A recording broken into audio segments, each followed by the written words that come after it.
Ci eravamo lasciati un attimo fa con l'annuncio del contributo, l'appello del Papa per la pace.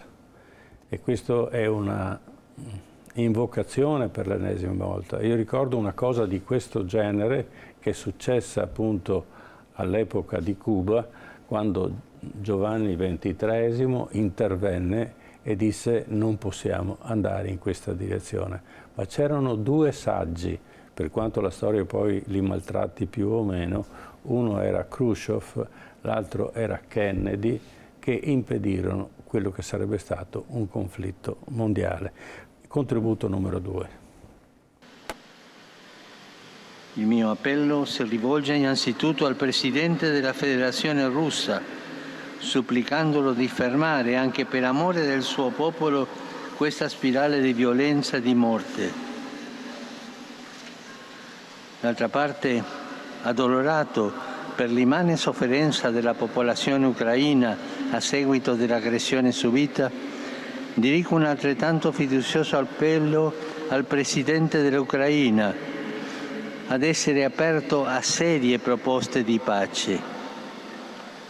A tutti i protagonisti della vita internazionale e ai responsabili politici delle nazioni chiedo con insistenza di fare tutto quello che è nelle loro possibilità per porre fine alla guerra in corso, senza lasciarsi coinvolgere in pericolose escalation, e per promuovere e sostenere iniziative di dialogo. Per favore, facciamo respirare alle giovani generazioni l'aria santa della pace, non quella inquinata della guerra, che è una pazzia. L'umanità si trova nuovamente davanti alla minaccia atomica. È assurdo. Che cosa deve ancora succedere?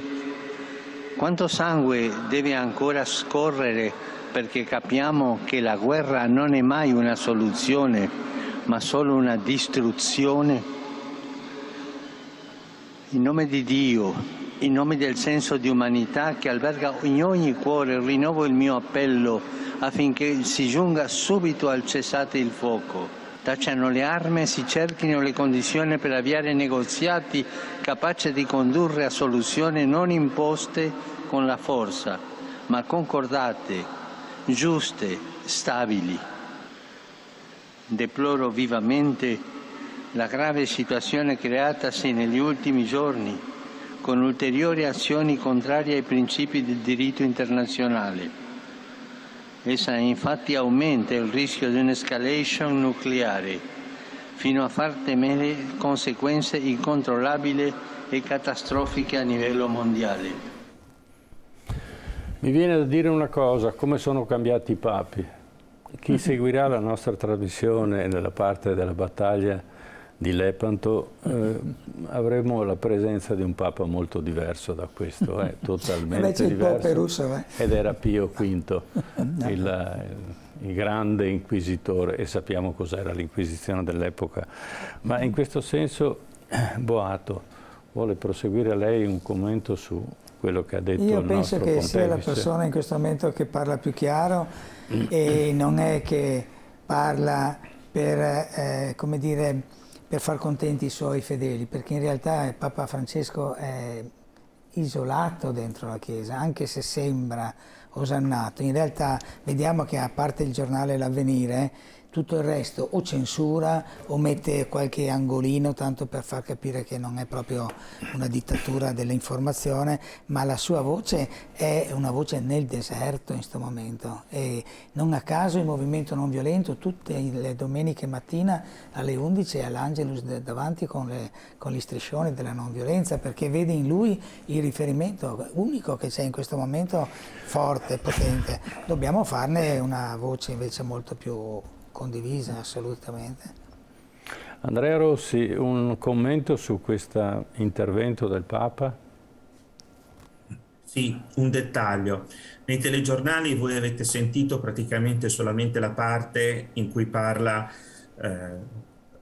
dell'invito a Putin, e da pochissime parti si è sentito l'invito per Zelensky.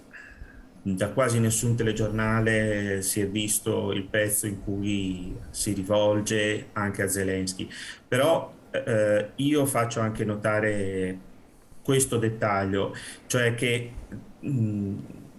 la diplomazia sotterranea di cui parlavo prima in questo momento sta vedendo il Vaticano come protagonista pressoché solitario, nel senso che si ha la percezione che sia una parte importante questa diplomazia di Papa Francesco, dei propri inviati che hanno andato in Ucraina, ma purtroppo non, credo anche giustamente non si vede più di quello che si lascia vedere o intuire.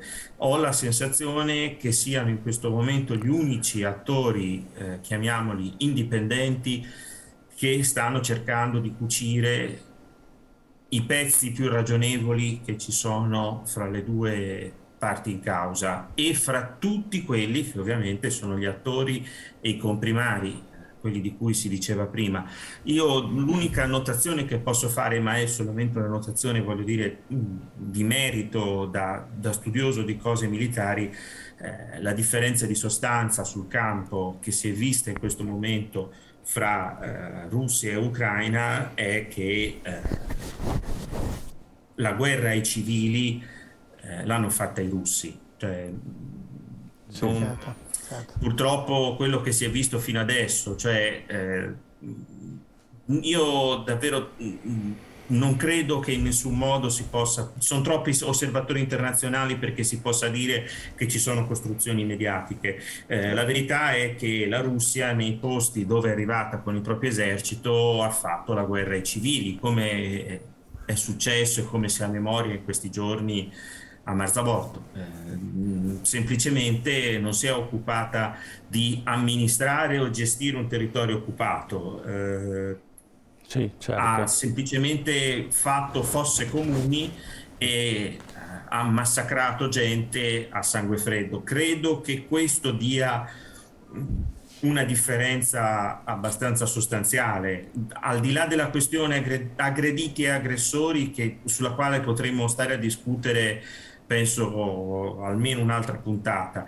L'atrocità sistematica verso i civili in questo momento si è vista da una sola parte ed è stata confermata abbondantemente anche da osservatori indipendenti.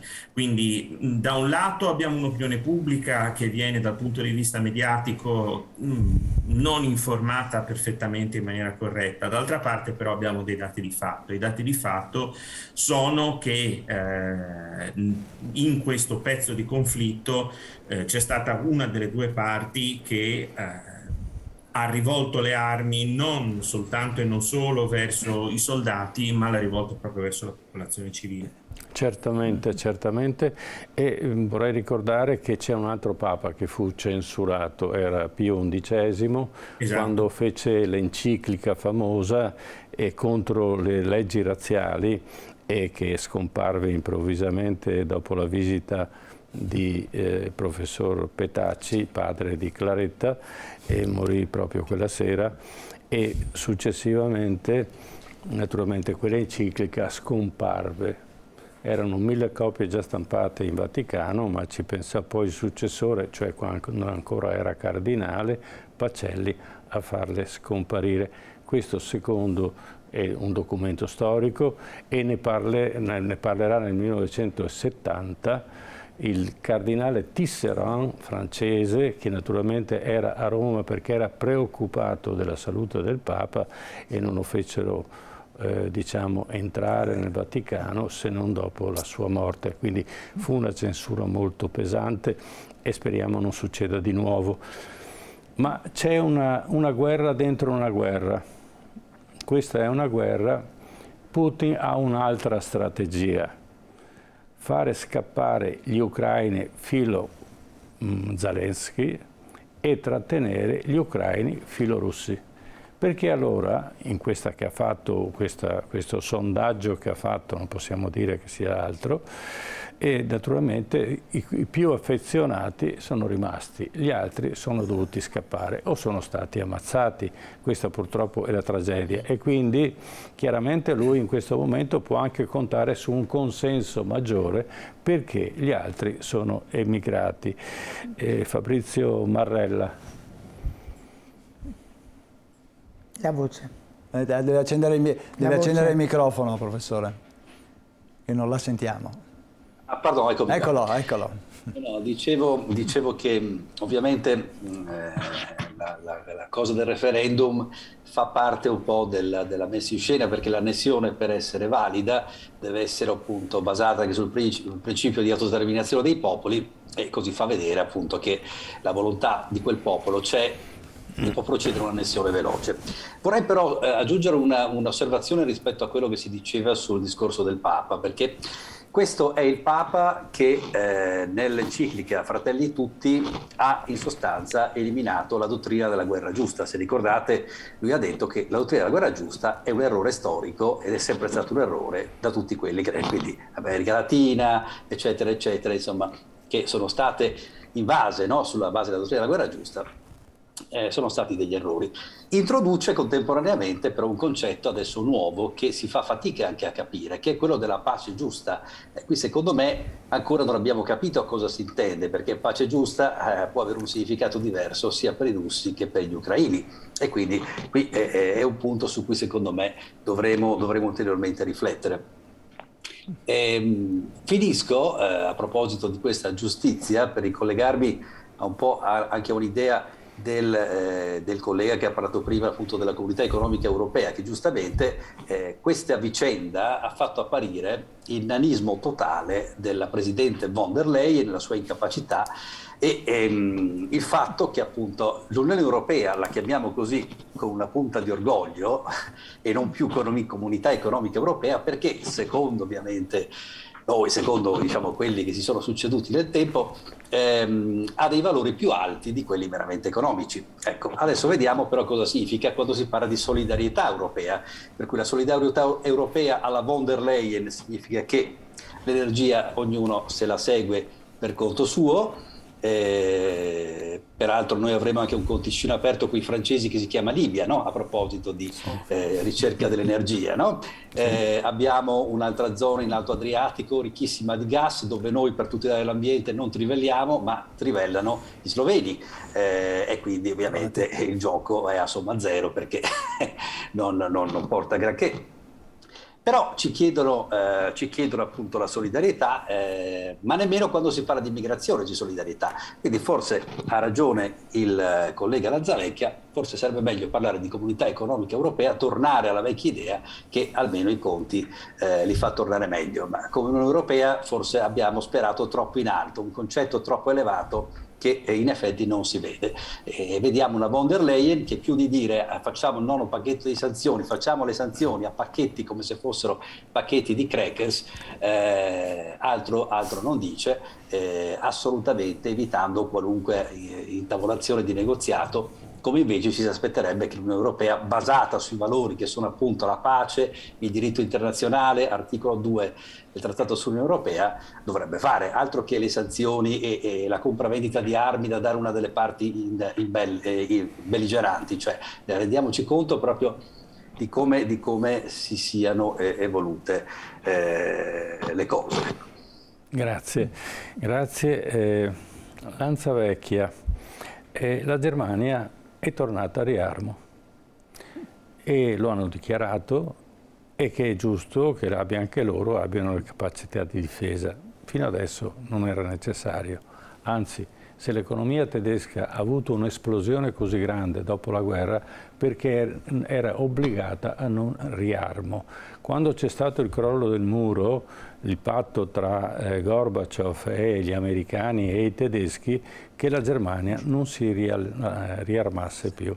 E allora come mai adesso succede? Perché sappiamo che se dai un fucile a un tedesco, come diceva Churchill, prima o dopo ti spara. Prego. Sì, qua possiamo mettere insieme 3 pezzi che finora abbiamo toccato e partirei anch'io con una ripresa del discorso del Santo Padre. E cioè, mi sembra evidente che il Papa si rivolga a un popolo che non è solo il movimento non violento, quindi apparentemente una minoranza che tutte le domeniche è lì pronta, ma è la maggioranza di un popolo che è per la pace. Ma non lo siamo solo noi in Italia, lo sono in tutti i paesi d'Europa i popoli per la pace. Eppure vediamo che tutti i governi, nessuno escluso, votano delibere di vendita di armi, quindi sono per una guerra, non per una pace. Quindi la mia lettura, e ritorno un po' sul fallimento della politica o sull'inganno dell'Unione Europea, che dovrebbe essere l'armonia e la pace tra i popoli, è invece un interesse economico. Ma di quali interessi economici stiamo parlando? E qui arrivo all'osservazione ultima, quella sulla corsa agli armamenti. Ma quale industria, tra le tante industrie che vi possono venire in mente, qui siamo in un'industria dell'informazione, può essere industria alimentare, industria tessile, trasporti, ma quale industria è intimamente connessa con i governi se non l'industria bellica? Cioè, chi è il cliente delle armi? Mentre i clienti di tutte le altre industrie che vi ho detto, dalle banche e quant'altro, è in fondo il popolo, il cliente delle armi sono i governi. Quindi non solo c'è, secondo me, un macroscopico disallineamento tra i voleri dei popoli, al plurale, non solo del popolo italiano per la pace, ma di tutti i popoli, e il disallineamento con tutti i governi, nessuno escluso, che sono per la guerra. Allo stesso modo c'è un disallineamento tra una certa economia che sta soffrendo e un'elite economica che ci sta guadagnando. E tra tutte queste elite economiche, non mi sto riferendo al prezzo del gas, che il costo di estrazione è fisso, è sempre lo stesso e viene venduto a 10 volte il prezzo medio degli ultimi 10 anni, e quindi è evidente che è una forma di extra profitti. Ma è l'industria bellica che ha tutti gli interessi a tirar fuoco, ad alimentare il fuoco della guerra. E l'industria bellica è quella che è più necessariamente legata alla politica, al governo, più che alla politica, al governo di uno Stato. E quindi c'è un cortocircuito logico qua. Non funzionano le istituzioni perché non rappresentano i voleri dei popoli, non funzionano le istituzioni anche non solo italiane ma europee, perché forse sono tutte alla mercé, o togliamoci pure l'accento finale, allo scambio di merci, guerre, per interessi di pochi. Quindi io da questa osservazione che la Germania corre agli armamenti, ma come stanno correndo tutte, ne vedo un'ennesima vittoria delle elite, in questo caso elite di industrie, contro i popoli, contro il popolo, contro noi stessi. Certo, certamente. Allora passiamo al terzo contributo. Dopo il cosiddetto referendum di Putin, gli ambasciatori russi sono convocati e vediamo appunto la linea che prende la Russia, che si dichiara non vincitrice, ma quantomeno di aver recuperato quelli che chiama i suoi territori, tutto da discutere, ma comunque vediamo cosa succede. Referendum in Ucraina. L'Unione Europea chiama a rapporto Putin. 27 ambasciatori russi convocati da altrettanti paesi europei in un'azione coordinata tra i partner dell'Unione, un'iniziativa per condannare i referendum farsa condotti dalla Federazione Russa in modo illegale, in violazione a ogni norma internazionale nei territori occupati. A ricevere l'ambasciatore russo in Italia, Sergei Razov, è stato il segretario generale della Farnesina, Ettore Sequi. L'obiettivo dell'incontro: comunicare al Cremlino che l'Italia non riconoscerà l'esito dei referendum che si sono svolti nel Donbass. Ho espresso all'ambasciatore Razov la più ferma condanna dell'Italia per il referendum farsa nelle regioni ucraine di Donetsk, Luhansk, Kherson e Zaporizhzhia. Sono consultazioni che la Federazione Russa ha condotto in maniera illegale per annettere territori occupati in violazione di ogni norma del diritto internazionale. Ho detto all'ambasciatore Razov che l'Italia non riconosce e non ne riconoscerà l'esito. Ho esortato le autorità russe a revocare questi atti illeciti e a ritirare le forze russe dal territorio ucraino immediatamente, completamente e senza condizioni. Ho ribadito all'ambasciatore Razov che l'Italia sarà pienamente allineata con i Paesi partner nel valutare ulteriori misure restrittive contro le azioni illegali della Russia come pacifico strumento di pressione per porre fine a questa guerra di aggressione. Pronta la replica dell'ambasciata russa a Roma che in una nota ha commentato l'incontro alla Farnesina. Razov ha respinto categoricamente le dichiarazioni della parte italiana e ha esposto le sue posizioni in merito alle questioni che sono state toccate nello spirito di quanto disposto dal discorso del presidente della Federazione Russa Vladimir Putin lo scorso venerdì al Cremlino. Una posizione ribadita dall'ambasciatore anche in una intervista rilasciata alla trasmissione Rai Porta a Porta. Ricordo quanto è stato detto da parte russa in questi giorni. Il presidente Putin, intervenendo il 30 settembre scorso per quanto riguarda l'adesione delle repubbliche e delle due regioni alla Federazione Russa, ha detto: noi difenderemo il nostro territorio con tutti i mezzi a nostra disposizione e tutte le forze a nostra disposizione, e ha ricordato che abbiamo vari tipi di armamenti. Tutto il resto sono speculazioni dei nostri partner occidentali e dai mass media. Non vi è alcuna minaccia, nessun ricatto. Io questo non lo vedo. Era proprio necessario che l'Italia in questo momento, senza un governo, si pronunciasse in maniera così dura e compromettendo eventualmente le decisioni del governo successivo? Questa è una domanda che faccio a Fabrizio Marella. Questa è una domanda giusta, ma difficile. Anch'io sarei della sua opinione che tutto sommato era meglio in questo momento non fare particolari azioni muscolari. Però questa è stata sicuramente una misura concordata, appunto come ha detto bene il servizio, tra i 27 paesi, quindi non essendoci più un ministro in carica, chiaramente il segretario della Farnesina è quello che poteva farla. Dico che ma era urgente farlo, scusi, lo interrompo, era urgente farlo o poteva aspettare 15 giorni, perché la situazione non sarebbe cambiata comunque? Prego. Sì, ma che l'hanno concordato tra tutti gli Stati membri dell'Unione Europea, quindi doveva essere simultanea, e quindi essendo simultanea qualcuno giustamente la doveva fare.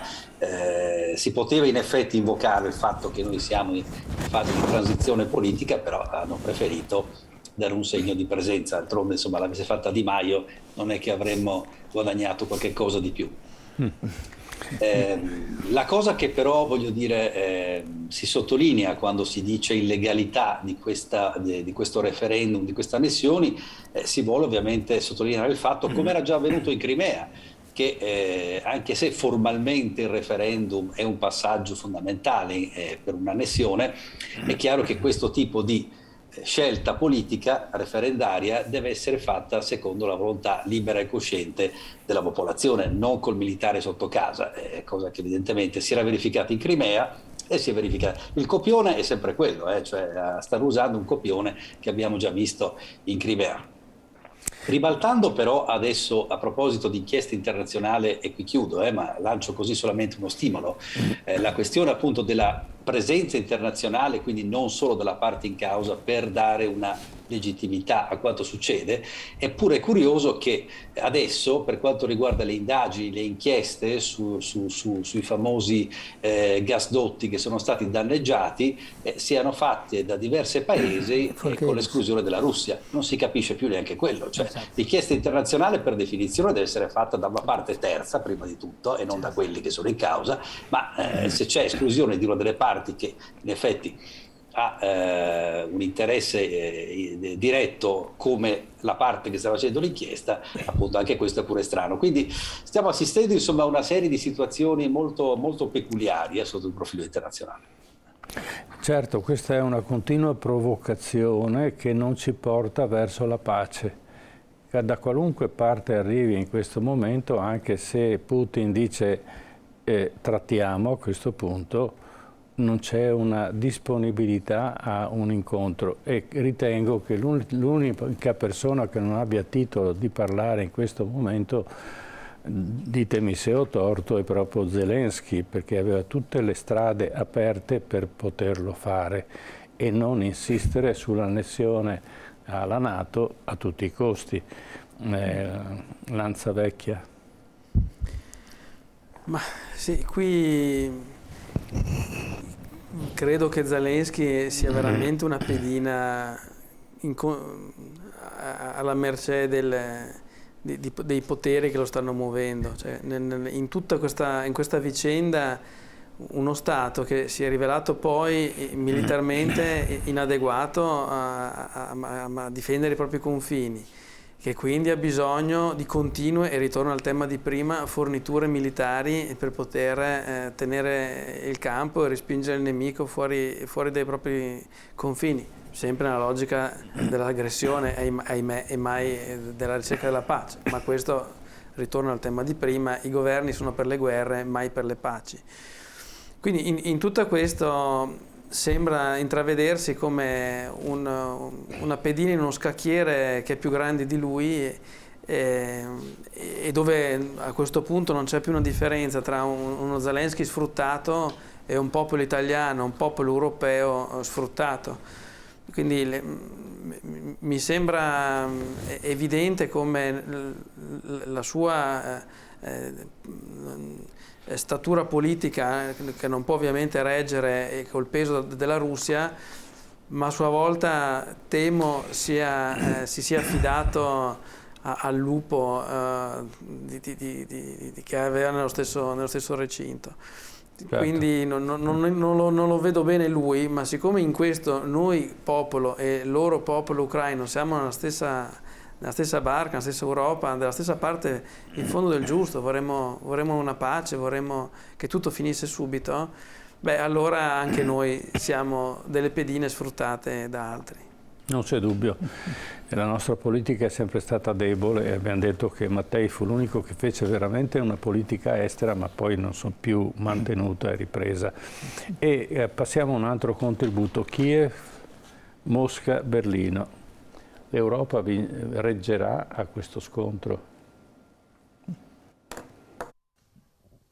Kiev, Mosca, Berlino e tutti gli altri. L'annessione di 4 regioni dell'Ucraina dopo il referendum e il discorso con cui il presidente Vladimir Putin l'ha giustificata inquadrano uno scontro di civiltà con l'Occidente, definito da Putin satanico e neocolonialista, e la conquista violenta di un'area sotto la sovranità di un altro Stato. Ma il Cremlino, dopo le cerimonie e i festeggiamenti, si è detto anche pronto a sedersi al tavolo delle trattative per mettere fine al conflitto. Per tutta risposta, Zelensky ha emanato un decreto che esclude la possibilità di trattare con Mosca, come dire, Putin deve essere eliminato. Kiev ha reagito inoltre con la richiesta, destinata a non essere esaudita, di entrare con una procedura accelerata nella NATO. Le truppe russe non hanno il pieno controllo dei territori invasi, che promettono di proteggere dopo l'annessione, mentre le truppe ucraine non hanno il pieno controllo del loro territorio internazionalmente riconosciuto, requisito indispensabile per aderire all'Alleanza Atlantica. Questa speculare condizione di debolezza non spegne però il conflitto, anzi lo sta alimentando. Una dinamica simile può svilupparsi attorno al sabotaggio dei gasdotti Nord Stream 1 e 2, ancora ignoti i mandanti ed esecutori, anche se si possono immaginare. Chiara invece la vittima primaria, la Germania, che prima del conflitto riceveva buona parte del suo gas dalla Russia tramite la pipeline forse irrimediabilmente compromessa. La reazione tedesca rischia di fare una vittima ancora più eccellente, l'unità del fronte occidentale. Poche ore prima di opporsi nuovamente in sede dell'Unione Europea alla creazione di un tetto comunitario dei prezzi del gas, Berlino ha infatti stanziato uno scudo difensivo di 200 miliardi per contenere il caro prezzi a livello nazionale. Questi soldi verranno di fatto presi in prestito. La Germania ha le risorse e la credibilità necessaria alla creazione di nuovo debito, ma la sua decisione unilaterale mette in difficoltà i paesi dell'Unione Europea, che non possono imitarla, a cominciare proprio dal nostro. L'Italia dovrebbe essere a posto con l'approvvigionamento di gas in vista dell'inverno, ma il Presidente del Consiglio uscente evoca il rischio che l'unità europea si disgreghi con i primi freddi, e questa è la grande scommessa di Vladimir Putin. La mossa di Berlino però, più che un ammiccamento a Mosca, pare sia un avvertimento agli Stati Uniti e alla Polonia, presunti alleati vicini e lontani che non hanno mai visto di buon occhio i legami tra Germania e Russia e anche la realizzazione del gasdotto Nord Stream 2. Il quadro delle priorità strategiche di Berlino però non è definito, ma l'accordo con gli altri membri dell'Unione Europea e della NATO, compresi gli stessi Stati Uniti, non sembra essere in cima alla lista. Per le capitali alleate può diventare inevitabile iniziare a guardare con sospetto a quello che fa Berlino. L'Unione Europea scricchiola. Reggerà l'urto? Passo la domanda a Andrea Rossi. Reggerà l'urto? L'Unione Europea in questo momento, se si vede, non è, mi viene in mente quel modo di dire quando si dice pronti a tutto ma preparati al nulla, ed è esattamente la nostra situazione. Stiamo dicendo al mondo che siamo pronti a tutto. Chi è preparato? Chi è in questo momento davvero nelle condizioni di poter essere preparato a un eventuale sviluppo catastrofico di quello che sta per arrivare? Nessuno. Quindi certo, in realtà nessuno di noi è oggettivamente al sicuro. Io non so se avete fatto caso, ma nelle dichiarazioni che si sentono dalle varie cancellerie europee è incredibile come quelle più da un certo punto di vista eccessivamente realiste e mi verrebbe da dire bellicose, sono quelle che sentiamo mano a mano che ci si avvicina di più alla frontiera della guerra. Cioè le dichiarazioni, bisogna andarle a spulciare perché non si trovano in giro, ma le dichiarazioni dei governi baltici rispetto a cosa ci aspetta, e uno va a leggere le dichiarazioni, non so, portoghesi, ma sembra di vivere in due mondi separati, cioè, e non solo per una questione geografica, badate, non so se avete fatto caso, ma tutti quelli che sono stati sotto al patto di Varsavia, e mi viene da me, gli unici con una differenza abbastanza sostanziale, ma qui bisognerebbe scendere in motivi storici, sono gli ungheresi, ma in maniera univoca le dichiarazioni di tutti coloro che sono stati sotto al patto di Varsavia, dagli ex pezzi di Unione Sovietica, come dicevo, le repubbliche baltiche, fino ad arrivare alla Repubblica Ceca, alla Slovacchia, alla Romania, cioè sono dichiarazioni di gente che da un certo punto di vista realisticamente sa che ci si può trovare di fronte al peggio. Certo. Cioè è come se avessero una coscienza collettiva nazionale che, siccome ha avuto a che fare con i russi, con l'esercito russo, sa che cosa ci si deve aspettare. Certo. E reagisce e sa che cosa può succedere. Quelli che erano dalla parte occidentale dell'Europa prima del muro, diciamo sotto al muro di Berlino, è incredibile come hanno così, mi piaceva molto il paragone che aveva fatto Boato prima, cioè il concetto della Vispa Teresa, perché come ce le abbiamo noi le basi NATO, insomma ce le abbiamo in casa dai tedeschi fino ad arrivare agli spagnoli, con l'unica differenza che i baltici, che per esempio ce le hanno e sono anche loro parte integrante, o i polacchi di quel sistema, sono perfettamente coscienti, hanno una coscienza nazionale che è criticabile finché si vuole, è la coscienza di popoli che sanno che cosa può essere il peggio. Abbiamo un'Europa occidentale di Vispe Terese, di gente che ha basi della NATO con senz'altro depositi nucleari e che si culla nell'idea che ma sì, anche questa volta in qualche maniera, non so, ci girerà dal lato giusto. Certo. Io vedo questa differenza, questa è la spaccatura principale dell'Europa fra chi è pronto e chi non è pronto. Certo, certo. E torno a ricordare che chi effettivamente è in crisi è l'Italia. Gli altri Stati europei in qualche maniera hanno delle risorse molto più importanti delle nostre per quanto riguarda l'energia. E adesso passiamo all'ultimo contributo, Orban, sanzioni alla Russia da rivedere ovviamente in senso negativo. Sanzioni alla Russia da rivedere. Sarà tramite la voce del popolo ungherese che il premier Viktor Orban cercherà di legittimare il suo ostruzionismo in sede dell'Unione Europea. Forte oppositore delle sanzioni imposte alla Russia, il governo ungherese non ha finora bloccato alcun pacchetto di sanzioni dei 27, si è limitato a ridurne la portata o a tenere delle clausole di esenzione per il suo paese. Ora però Orban ritiene che il prezzo che i cittadini europei stanno pagando a causa delle sanzioni imposte a Mosca, soprattutto in termini di maggiori costi energetici, sia diventato troppo alto.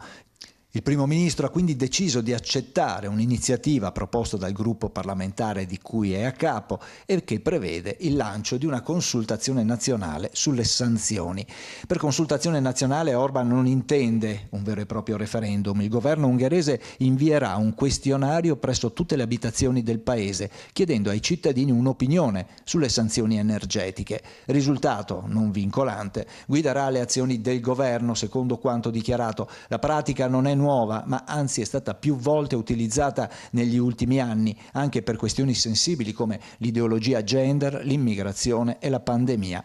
L'ultima consultazione nazionale, che si è tenuta nel 2021, è stata completata da poco più di 1 milione di abitanti. Il risultato del prossimo quesito però è già dato per certo. Orban si affretterà quindi a portarne i risultati sul tavolo dell'Unione Europea. Praticamente Orban ha una traiettoria totalmente diversa rispetto all'Europa e quindi sembra andare contro l'Europa. Vorrei il giudizio vostro, Lanzavecchia. Orban è veramente negativo in questo senso oppure potrebbe essere una via di mezzo da, non dico percorrere, ma quantomeno utilizzare per trattare con la Russia? Allora, lascio stare il tema politico, se così facendo indebolisce o meno questa, che poi non c'è, ma voce unica europea che finora ha cercato di compatta con una voce di rappresentarci tutti. Quindi politicamente sta cominciando a incrinare quest'unità, posto che economicamente abbiamo già capito che ognuno va per sé. Direi più la direzione tutti, che ha sì. questa unità europea. Sì, però forse è meglio capire perché lo fa. In effetti studi economici anche recentemente pubblicati dall'Economist dimostrano come delle vari pacchetti di sanzioni imposti alla Russia, e vi ricordo brevemente che ci sono quelli finanziari legati alla movimentazione del denaro, quelli finanziari offshore, cioè andare a colpire le proprietà immobiliari e patrimoniali degli oligarchi russi all'estero. Poi c'è il divieto di comprare dalla Russia, con l'eccezione ovviamente del gas e del petrolio di cui abbiamo bisogno, e quello di vendere alla Russia, delle esportazioni. Ecco, di tutte queste, quelle finanziarie non funzionano, non sono nuove, applicate in tanti anni in giro per il mondo, non hanno mai funzionato, e anzi addirittura quelle di bloccare e indebolire gli oligarchi fanno anche il buon gioco a Putin, che ha sempre paura dei ricchi che gli potrebbero andare contro, quindi se un po' si impoveriscono quasi è contento. Le sanzioni finanziarie alla fine non hanno funzionato perché tramite banche corrispondenti si può sempre bypassare il blocco, mi riferisco a quello dei pagamenti internazionali dello SWIFT, e per inciso Gazprom Bank, che è la banca con la quale compriamo e scambiamo il gas russo, è perfettamente collegata con i circuiti internazionali, quindi queste due non funzionano. Cosa stanno funzionando? Non funzionano perché, tolto l'energia, compriamo ben poco dalla Russia, sì, un po' di olio da alimentare e un po' di grano, ma noi europei dipendiamo più dal grano della Russia, dell'Ucraina e l'olio dell'Ucraina che non dalla Russia, quindi sulle esportazioni non funziona niente. Cosa sta funzionando? Le vendite alla Russia. Stiamo parlando banalmente dei pezzi di ricambio, ad esempio, dell'industria degli aerei. Gli aerei sono l'industria più controllata nei controlli periodici, quindi ha bisogno di pezzi di ricambio costantemente. Sta cominciando gli aerei sono venduti o dagli americani con la Boeing o dagli europei dell'Airbus, che quindi non possono più vendere i pezzi di ricambio. E così per le tecnologie sono importate, vuol dire chip, ma pensate che stanno producendo le automobili in Russia che non hanno più l'ABS, non hanno più l'airbag, perché per funzionare ABS e airbag c'è bisogno di componentistica che non hanno i russi. Quindi non stanno funzionando, o meglio stanno funzionando i limiti alle esportazioni nostre, quindi le importazioni loro. Io credo, e notate che non è l'Ungheria che esporta, quindi non sta facendo questa manovra pro domo sua, no? Per dire dobbiamo ritornare a esportare tecnologia ai russi. Io credo quindi che sia il portavoce di Putin in questo, perché è il tentativo disperato di dire proviamo a rimuovere quell'unica sanzione che sta funzionando, con tanta pazienza, perché va settato nel tempo dal punto di vista di questo tipo di sanzione, che è il divieto di vendere ai russi. E infatti lui sta chiedendo di rimuovere in fondo le sanzioni commerciali. Ma non per il bene degli ungheresi, credo per il bene dei russi. Certamente. Allora, vediamo un attimo, tiriamo un attimo le conclusioni. Le chiedo di dare un senso a questa trasmissione a Fabrizio Marella e poi passiamo agli altri colleghi. Prego. Che conclusioni? Allora, siamo partiti dall'idea che ovviamente il primo obiettivo è quello della pace e Papa Francesco ha menzionato l'idea di pace giusta, cui contorni però non sono ancora precisi. Pace giusta io l'interpreterei come una pace dove ciascuna delle parti fa qualche rinuncia e quindi non può essere la pace come mera assenza di guerra, ma oltre all'assenza di guerra deve essere accompagnata da una rinuncia che peraltro mi sembra anche in linea con i valori cristiani. Poi ovviamente adesso abbiamo discusso di sanzioni e è chiaro che le sanzioni sono uno strumento di pressione politica che funziona quando la fanno e quando lo usano in tanti. Io credo che abbiamo, come dire, tre piani su cui si vede un certo disfunzionamento di queste sanzioni.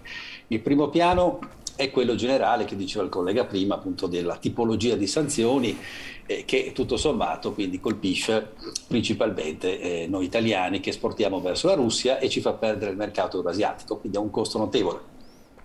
Non credo che l'ungherese voglia rimuovere l'intero apparato sanzionatorio, però anche mettere, come dire, uno stop alla cavalcata delle sanzioni della von der Leyen mi sembra anche una buona idea, perché insomma ce ne sono già più che a sufficienza.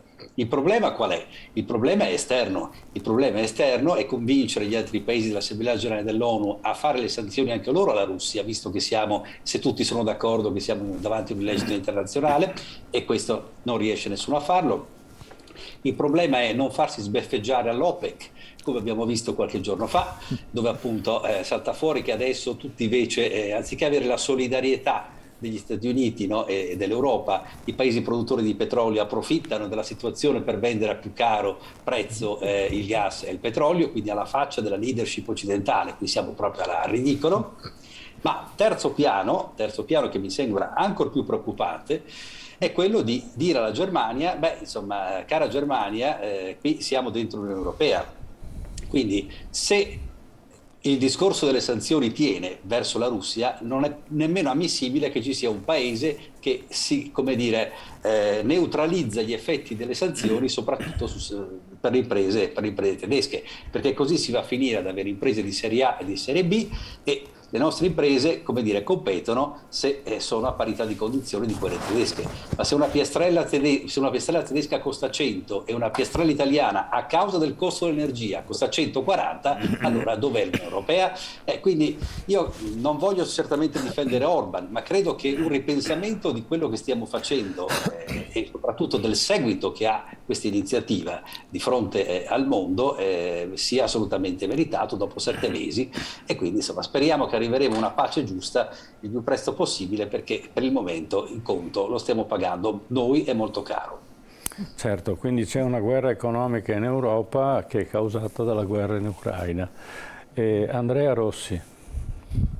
Io concludo con un ragionamento che aveva fatto tempo fa l'economista Giulio Sapelli, quando diceva questo tipo di guerre non si combattono con le sanzioni, si combattono nel caso con le armi e con la diplomazia. Le sanzioni non servono a niente. Mi viene in mente anche un'altra cosa che ha detto il Papa recentemente. Ha detto una cosa sulla quale bisognerebbe ragionare, che mi fa ritenere, è una speranza, che ci sia una diplomazia sotterranea che noi non vediamo. Il Papa ha parlato di tregua. Ricordiamoci che, per dire il caso più recente, a parte la Corea, ma Cipro, che è un'isola che è divisa in due fra una parte che si chiama Repubblica Turca di Cipro, che non è riconosciuta da nessun paese al mondo, fatto salvo la Turchia, e un pezzo che è indipendente, si è fermato un conflitto con una linea di tregua, brutta o bella che sia, ma si è fermati in quel punto lì, perché in quel punto, a un certo punto, è stata stabilita una tregua tra le parti. La tregua è diventata sostanzialmente un momento di armistizio vicendevole. Nessuno ha stabilito che fra le due parti ci fossero torti e ragioni, e si è fermato in quel punto lì. Siamo ai livelli, voglio dire, dell'augurio, del minimo contrattuale. Il minimo contrattuale in questo momento sarebbe una soluzione in cui si dice: si stabilisce una tregua tra le parti. Mi fa ragionare su questo, che ci possa essere un'ipotesi di questo genere qui, perché la settimana scorsa, nelle ultime settimane, ci sono stati più massicci scambi di prigionieri tra tutte e due le parti. Ricordiamoci che in questo momento la parte strabordante di prigionieri di guerra è dal lato dell'Ucraina, sono prigionieri russi dal lato ucraino. Quindi voglio dire, che ci sia una opportunità di scambio tra le parti, però, ripeto, occorre qualcuno che vada a fare la mediazione tra questi due pezzi, che rimetta assieme questi due cocci, quantomeno per dire ci si ferma a questo punto. Poi le guerre non è detto che uno le debba vincere in un mese, in 6 mesi, in 10 anni o in 100 anni. Può anche essere che ci si ferma in quel punto lì e poi intanto si vede. E in questo momento il intanto si vede sarebbe, io credo, un modo per asciugarsi i sudori freddi dalla fronte che abbiamo tutti. Certo, grazie. Michele Boato. Voglio ricordare 3 persone, 3 italiani, è stato ricordato solo Enrico Mattei, ma ci sono 3 italiani che hanno fatto questa cosa che stiamo dicendo, cioè un'azione diplomatica che nessuno gli chiedeva di fare. E sono 3 italiani lontanissimi da me, 2 su 3. Uno è Andreotti. Parlo della Palestina e di Israele. Sembra incredibile, ma l'Italia ha avuto un ruolo forte per un periodo per ridurre la conflittualità. L'altro è Fanfani, che era l'emissario di Papa Giovanni sulla questione di Cuba, di cui abbiamo parlato, assieme a Bernabei, allora direttore della RAI, che ebbe un ruolo altrettanto forte perché Kennedy era cattolico e da lì che è partita la cosa, ma anche a Giubei, il marito della figlia di Khrushchev, era andata in visita da Papa Giovanni e si erano aperti 2 canali, ma fu Fanfani poi l'emissario, perché non poteva certo Papa Giovanni andare all'ONU a lavorare come ha fatto lui.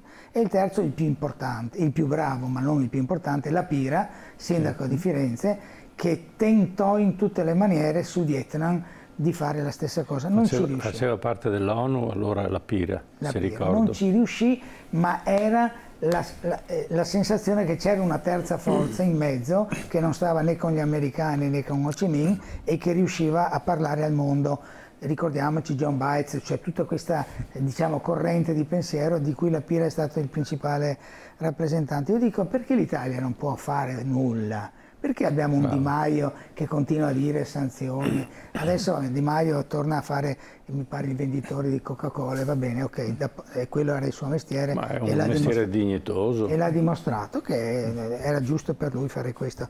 Ma in altri momenti abbiamo svolto, non l'abbiamo svolto con la ex Jugoslavia, ahimè, perché il nostro Baffino, diciamo così, ha fatto esattamente il contrario, ha sostenuto il bombardamento di Belgrado, allora, e quindi lì sulla Jugoslavia stendiamo un telo pietoso per l'Italia, ma queste tre personalità, Fanfani, Andreotti e La Pira, dimostrano che è possibile fare qualcosa. È inutile che noi diciamo ma l'Europa, l'Europa si dimostra incapace di farlo. Prendiamo l'iniziativa, guarda, sentire Orban che fa questa iniziativa, anche a me fa bene, cioè è interessante, perché con tutte le cose orrende che pensa Orban, perché è lontanissimo dalla mia concezione della vita, eccetera, in questo momento, come ho parlato prima di Erdogan, sono le uniche due persone che escono fuori da questo deserto intellettuale e dice, beh, discutiamo, no? Grazie. Lanzavecchia, rapidissimamente, siamo in chiusura di questa prima parte della trasmissione, poi avremo invece un altro commento invece su situazioni sempre molto gravi. In fondo queste sanzioni non servono, non funzionano e esportano i danni all'Europa, al mondo intero. D'altra parte, e chiudo, vedo con grande paura e preoccupazione una tregua alla Cipro, una tregua in realtà alla Palestina, dove un popolo palestinese è rimasto intrappolato in una terra non più sua, perennemente militarizzato, dove vige l'apartheid, dove i diritti umani più elementari, il diritto allo spostamento, all'istruzione, all'acqua, sono sistematicamente violati dall'esercito israeliano.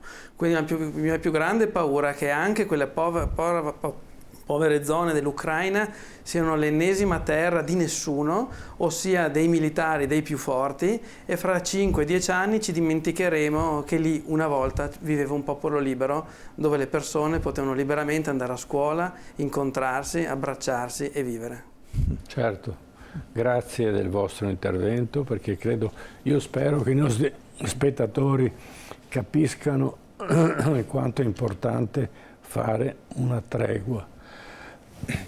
Scusate. Certo. E quindi bisogna che noi riusciamo a divulgare, per quanto è il nostro potenziale televisivo, questo dramma. E nella puntata, appunto nella fase successiva, certo, nel memento, noi parleremo nel memento. Questa sera parleremo di Julian Assange e della sua condizione, del rischio appunto di questa estradizione negli Stati Uniti, colpevole solo di aver diffuso e reso noto al pubblico quello che è avvenuto in Afghanistan, in Iraq, i crimini compiuti contro l'umanità dalle forze alleate, le forze democratiche, le forze degli Stati Uniti, e per questo viene perseguitato ormai da tanti anni. È una situazione assolutamente insostenibile, ingiusta, e che mette a rischio anche il nostro lavoro, il lavoro dell'informazione, la libertà di stampa, come si diceva un tempo, ma c'è un dovere di informare, un diritto ad essere informati, e molte volte lo vediamo anche con tutti i punti oscuri che ci sono in questo conflitto in Ucraina, come l'informazione non sempre poi dica effettivamente quello che succede. Noi cerchiamo di farlo, lo facciamo anche grazie al vostro contributo, cerchiamo di farlo anche con le vostre analisi, e quindi cercando di dare un'informazione diversa, perché si parla sempre di guerra e non si parla di pace. Noi questa sera siamo tornati a parlare di pace, Ermanno, e credo che sia una cosa importante, perché tanti, come è stato detto anche nel corso di questa trasmissione, sono tanti i cittadini che vogliono la pace, vogliono che questa guerra finisca, una guerra combattuta, tra virgolette, o voluta sicuramente da pochi, e che poi pesa e cade sulle spalle della gente, dei tanti sfollati, dei profughi, dei morti e di tutta una società che viene messa in difficoltà, viene depredata, perché quello che sta avvenendo col gas e con tutto quello che ci ruota dietro mette ulteriormente in crisi proprio le fasce più deboli della società. Bene, chiudiamo qua questa prima parte di TV7 Match. Ringrazio il professor Alberto Lanzavecchia per essere stato con noi, grazie al professor Fabrizio Marrella, buonasera professore, grazie a voi. Anche a lei, al dottor Andrea Rossi, grazie della sua collaborazione e grazie a Michele Boato che è stato in studio qui con noi. Per i nostri telespettatori adesso andiamo un attimo in pubblicità e poi ritorniamo, parleremo appunto di Julian Assange e di un appuntamento importante che c'è la settimana prossima proprio qua nel Padovano, ma ne parliamo tra poco.